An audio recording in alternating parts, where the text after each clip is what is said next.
আসসালামু আলাইকুম এভরিওয়ান।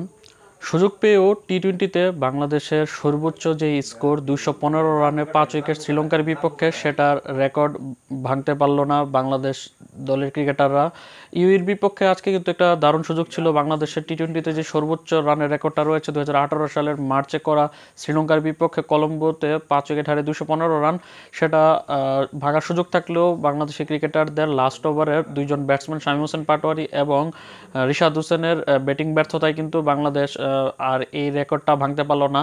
১৯ ওভারে যেই বাংলাদেশের রান ২০০-র উপরে ছিল, সেই জায়গাতে লাস্ট ওভারে বাংলাদেশ করেছে মাত্র ৫ রান, যার কারণে কিন্তু কোনো চার ছক্কা না থাকার কারণে বাংলাদেশ ২১৫ রানের যেই রেকর্ড সেটা ভাঙতে পারলো না। প্রথমবার বাংলাদেশ টি-টোয়েন্টিতে ২০০-র উপরে করেছিল ২০১৮ সালের মার্চে শ্রীলঙ্কার বিপক্ষে কলম্বোতে, যেটা এখন পর্যন্ত বাংলাদেশের হাইয়েস্ট স্কোর ২১৫ রানে ৫ উইকেট।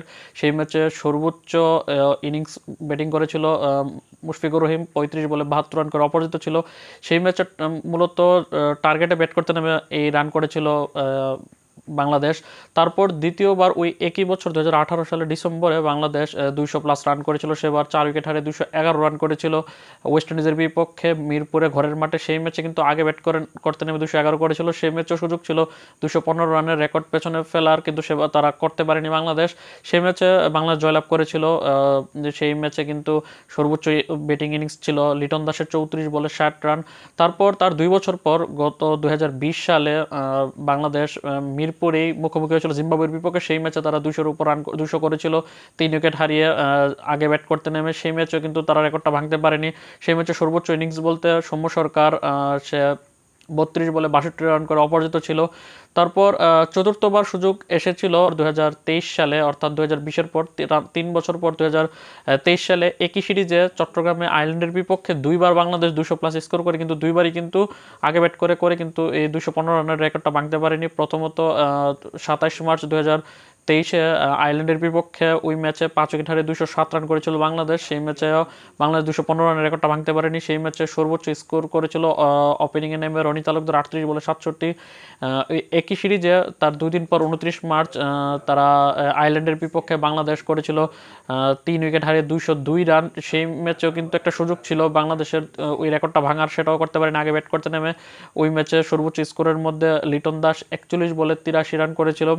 তারপর সবশেষ গত বছর ২০২৪-এর মার্চের ৪ তারিখ ঘরের মাঠে বাংলাদেশ শ্রীলঙ্কা ম্যাচে, টি-টোয়েন্টি ম্যাচে সিলেটে টার্গেটে ব্যাট করতে নেমে বাংলাদেশ ২০৩ রানে ৮ উইকেট হারিয়ে ২০৩ রান জোর করে, যেখানে সর্বোচ্চ স্কোরের মধ্যে জাকের আলী ৩৪ বলে ৬৮ রান করে।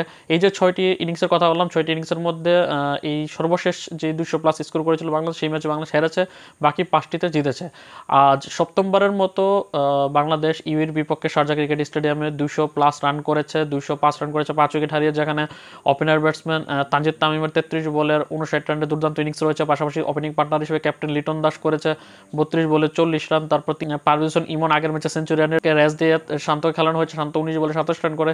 তারপর মিডল অর্ডারে তাহিদ হৃদয় এখানে একটা ভালো স্টার্ট পেয়েছিল, কিন্তু এই শেষ ওভারের প্রথম বলে আউট হয়ে যাওয়াতে কিন্তু বাংলাদেশ ২১৫ রান টার্গেটটা মনে হচ্ছিল যে অ্যাচিভ করতে পারবে, সেটা পারেনি। সেখানে তাহিদ হৃদয় ২৪ বলে ৪৫ রান করে আউট হয়ে গেছে, 50 তার মিস হয়েছে। তারপর জাকের আলী একটা ছোট ক্যামিও ছিল ৬ বলে ১৮ রানের, এবং শেষ দিকে যাদের কারণে মূলত বাংলাদেশ এই ২১৫ রানের টার্গেটটা অ্যাচিভ করতে পারেনি, সেই দুজন হচ্ছে শামীম হোসেন পাটোয়ারি ৫ বলে ৬ রান করে অপরাজিত, এবং রিশাদ হোসেন ২ বলে ২ রান করে অপরাজিত ছিল। এই দুজনের একজনে যদি ওই ওভারের মধ্যে তারা ওভার বাউন্ডারি মারতে পারতো, তাহলে হয়তো বা বাংলাদেশ ২১৫ রানের টার্গেটটা তারা অ্যাচিভ করতে পারতো।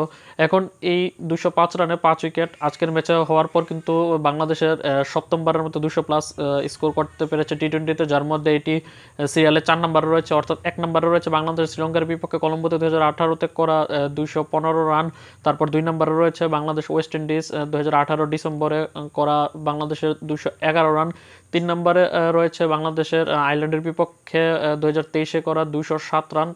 তারপর ৪ নম্বর পজিশনে আছে এই রেকর্ডটা আজকেরটা, যেটা ৫ উইকেট হারিয়ে বাংলাদেশ ২০৫ রান করেছে ইউএর বিপক্ষে।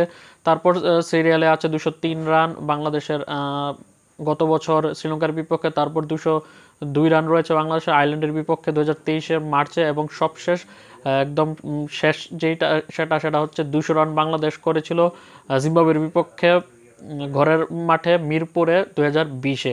এই হচ্ছে বাংলাদেশের 7টি টি-20 ইন্টারন্যাশনাল ম্যাচ যেখানে বাংলাদেশ 200+ রান করেছে।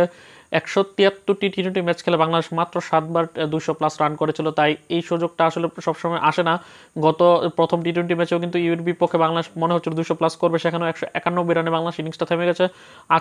আজকের ম্যাচে কিন্তু 200+, এমনকি 215+ও স্কোর হতে পারতো, সেটাও বাংলাদেশ করতে পারেনি। এখন শেষ ভরসা আগামী পরশুদিন তৃতীয় টি-20 ম্যাচে বাংলাদেশ, যেহেতু এই শারজার মাঠটা ব্যাটিং ফ্রেন্ডলি, সেখানে কিন্তু আরও একটি সুযোগ রয়েছে 200+ স্কোর করার এবং 215 রানের টার্গেটটা অ্যাচিভ করার। তো এই হচ্ছে আজকের আপডেটের জন্য কীরকম লাগলো। আল্লাহ হাফেজ।